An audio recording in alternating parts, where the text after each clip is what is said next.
Salut les Stratoniens, j'espère que vous allez tous super bien. Dernière vidéo avant un certain temps, donc oui, je pars en vacances 2 semaines.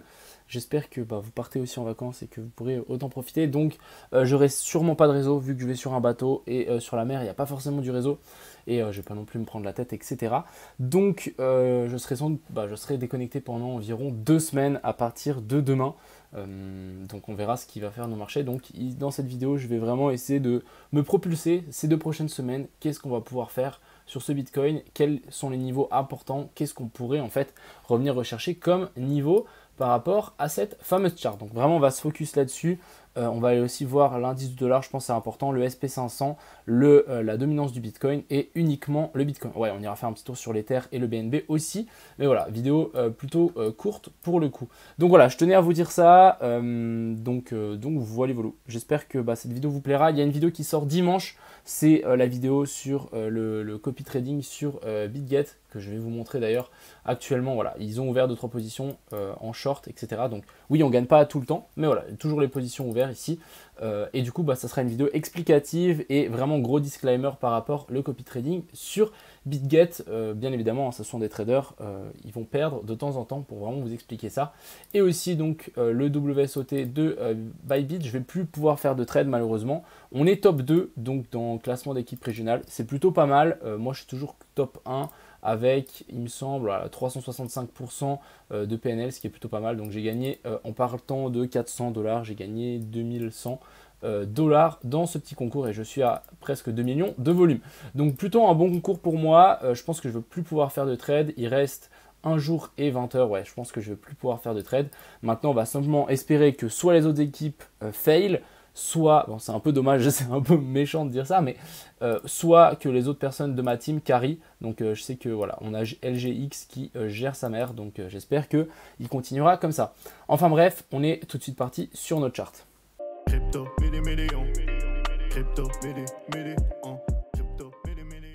donc on est directement parti sur cette charte ici du Bitcoin. Donc comme vous savez, on avait trouvé ce top ici par rapport à la zone de Fair Value Gap depuis ici en haut. Donc voilà, on était revenu chercher cette fameuse zone de Fair Value Gap.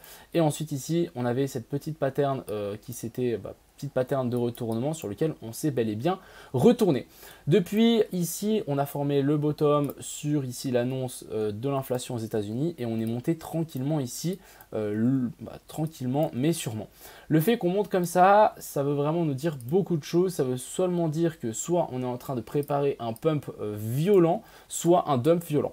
Personnellement, je vais plus opter pour le dump. Ici, on voit que ça commence à devenir de plus en plus compliqué à grimper. Vous voyez les mèches ici, c'est pour le moment bien défendu. Le volume qui baisse aussi. Donc, si je vais me projeter dans les 2 prochaines semaines à partir de là, moi, ce que je dirais tout simplement, c'est qu'il y a de fortes chances qu'on se retourne. On est même venu rechercher la zone de Fair Value Gap qui était ici. Donc, vraiment, on avait un petit gap qui était ici. On a un petit gap un petit peu plus haut ici en 4 heures, mais pas grand chose non plus à se mettre sous la dent. Et bien évidemment, on a des grosses zones de liquidité qui sont formées ici, bien évidemment sous ce plus bas là et sous ce plus bas là. Donc oui, on a des zones à potentiellement venir chercher. Faire un bottom maintenant, est-ce que c'est une bonne chose? Personnellement, ça m'étonnerait. L'été n'est toujours pas fini et bien évidemment, il y a de fortes chances que si on fait un vrai bottom, on vienne en fait faire un swept et qu'on passe en fait et qu'on récupère toutes les liquidités sous ces plus bas et qu'on passe vraiment sous ces plus bas pour ce petit BTC. Tant que personnellement on n'a pas de clôture au-dessus de ça, donc ce niveau ici qui est la zone des 23 000, ça reste clairement baissier. Pour le coup, on est clairement dans un range et tant qu'on n'a pas vraiment de cassure au-dessus de ça, c'est pour le moment clairement baissier. Si on passe un petit peu en weekly, je vais supprimer tous ces dessins et on va regarder un petit peu qu'est-ce que ça nous donne en weekly. Donc en weekly ici, on a eu grosse bougie ici avec pas mal de volume et ensuite ici pour le coup, ça c'est en train de nous maintenir ce bottom-ci. Est-ce que ici en weekly on a quelque chose d'intéressant? On n'a pas eu d'avalement aussi, hein. Ici on peut bien le voir, pas de clôture au-dessus de ça. On a eu un joli rachat ici avec cette mèche qui est venue chercher donc les liquidités juste placées sous cette bougie. Pourquoi pas? Est-ce que ça nous forme un bottom? Je sais pas. Je sais pas si vous vous souvenez, mais la dernière fois que on a fait un bottom ici, ça a pris quand même pas mal de temps. On est presque pris donc depuis ici, donc de mai jusqu'à juillet. Ouais, il y a quand même pas mal de mois, alors que ici, ouais, on n'est même pas depuis un mois sur ce bottom-ci. Donc je pense qu'on peut quand même s'attendre à un petit peu plus long et pourquoi pas faire encore 2, 3, 4 semaines de suite ici sur lequel on latéralise ou qu'on vienne chercher un petit peu plus bas, qu'on repump et ensuite on reparte. Ça, c'est vraiment mon scénario pour le coup. Encore une fois, ici, on monte doucement mais sûrement. Est-ce qu'on va se retourner à un moment? Ça, c'est franchement, ici, je suis très mitigé pour le coup. Je suis moins mitigé sur le BNB, mais ici, je suis extrêmement mitigé. Il est vraiment monté, mais voilà, on ne sait pas encore où est-ce qu'on va s'arrêter. Est-ce qu'on va venir taper donc le haut du range qui est ici ou est-ce qu'on ira d'abord taper le bas du range? Souvent, ce qu'on fait, c'est des déviations avant de faire un mouvement puissant. Donc, imaginez que ça, c'est un range. Avant de faire un mouvement puissant, soit on fait une déviation ici au nord, on prend la liquidité et ensuite on s'explose vers le bas, soit on fait l'inverse. Donc, soit on descend, on vient chercher ici, on fait une déviation, on latéralise sous ce plus bas et ensuite on repart et là, on aura vraiment formé ce bottom. Donc, ce qu'il faut s'attendre, c'est que l'endroit où on fera la déviation, soit le haut du range, soit le bas du range, nous donnera en fait le sens de ce Bitcoin, donc soit l'un, soit l'autre, et bien évidemment, on fait toujours un piège dans le sens inverse de ce petit, de ce premier mouvement en fait et de la cassure du range. Ici, si on zoome un petit peu, donc sur le BTC, on n'a vraiment rien, on latéralise, on continue à grimper, on relatéralise. Donc voilà, ici on avait quelque chose, boum, on avait un truc comme ça. Ensuite, ça a cassé, on latéralise de nouveau, à voir si on va recasser, etc. Ici, on avait un joli petit bear flag, ici, on avait un canal baissier. Bref, plutôt des patterns bullish ici qu'on a sur cette fameuse pattern. On va juste peut-être passer sur l'Ethereum qui est super bullish, hein. Regardez-moi ça. C'est une accumulation verticale. Ici, on voit bien qu'on accumule verticalement. Et à un moment, bah, ça va soit craquer vers le bas, soit craquer vers le haut. N'oubliez pas qu'on fait souvent aussi des déviations. On peut largement redescendre là, latéraliser et ensuite repartir violemment ou faire l'inverse, monter, tac, tac, et ensuite on redescend plutôt violemment sur les gens qui ont long plus haut. Ensuite, ici, bah, clairement, on arrive sur cette zone un petit peu dure. Donc, pour moi, toute cette zone ici, c'est une zone dure. Les zones d'imbalance ont été prises. Maintenant, à voir. Est-ce que l'Ether va réussir à péter en fait le haut du range? Encore une fois, donc le haut du range, c'est toute cette zone ici. Et vraiment, pour qu'on soit vraiment haussier, il faudrait vraiment une cassure vers le haut et pas de réintégration. Je rappelle que souvent, vu qu'on est toujours dans une tendance baissière, c'est on grimpe, on passe par-dessus et on réintègre. Et là, on vient péter les plus bas en piégeant les gens qui ont longue la cassure tout simplement de ce range.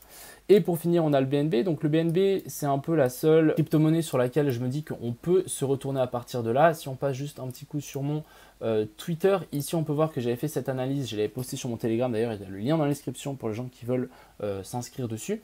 C'est gratuit, hein.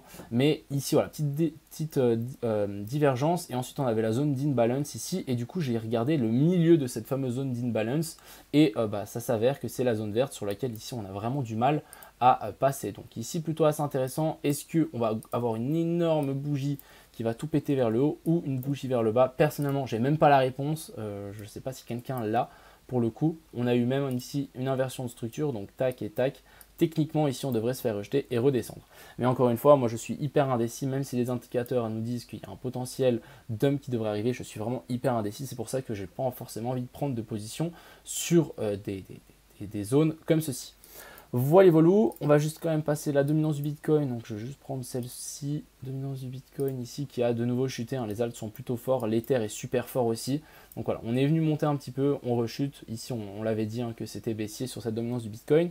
Ensuite, on a l'indice du dollar qui continue à monter. Donc, tant que lui va continuer à monter, ne vous attendez pas à ce que le Bitcoin pose potentiellement un bottom.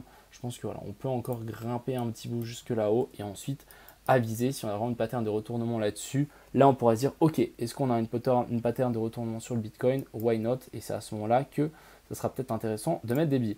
Et ensuite, ici, on a la dominance de l'USDT. Ouais, la dominance de l'USDT qui est ici en train de latéraliser.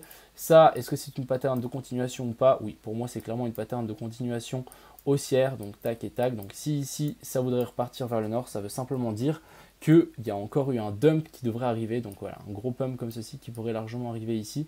Et ça voudrait dire tout simplement que les cryptos dump, ça veut dire que les gens vendent leurs cryptos contre des stablecoins. Voilà un petit peu mon scénario. À vous de voir, qu'est-ce que vous en pensez? Je suis hyper indécis, hein. Sérieusement, je suis hyper indécis. Mais voilà, je pense que mon scénario, le fait que sortir du range, faire la déviation d'un côté ou de l'autre avant de repartir, me semblerait plutôt pas mal. Et ici, on pourrait largement avoir cette fameuse ici bear flag, donc avec une jolie A, B et C, on vient de chercher un petit peu plus bas. Mais encore une fois, il y a un monde où ici on a un potentiel bottom, il y a quelque chose, il y a un potentiel, mais voilà, il faudrait vraiment des cassures là-haut. Et une fois qu'on aura ces cassures, là on pourra dire ok, il y a moyen et il y a un monde où le bottom est posé ici et que les gens qui attendent plus bas, ils auront été piégés pour le coup. Enfin bref, voilà, j'espère que cette vidéo vous a plu. Donc la vidéo du copy trading arrive très très bientôt. Pas mal d'ordres qui sont ouverts d'ailleurs ici. Elle arrivera donc dimanche. J'espère que ça vous plaira. N'hésitez pas à mettre un maximum de pouces bleus en tout cas pour cette vidéo. Je vais vous expliquer un petit peu. Il y a le lien dans la description pour s'inscrire. Je rappelle que vous avez 15% de réduction sur les frais de trading. Et sur l'exchange, il n'y a pas besoin de faire un KYC pour s'inscrire. Donc ça, c'est plutôt pas mal pour le coup. Et bon, bien évidemment, on va surveiller ce petit concours. Mais j'espère qu'on regarde la place 2 ou 3, mais qu'on reste en tout cas sur le podium. Voilà, j'espère que vous allez passer deux bonnes semaines. Moi, je vous souhaite bonne continuation. J'espère que ça ne sera pas trop compliqué les charts à l'avenir et que je ne vais pas trop vous manquer. Mais enfin bref, je reviendrai en pleine forme et prêt à tout déchirer. J'espère que vous passez une bonne soirée et à plus.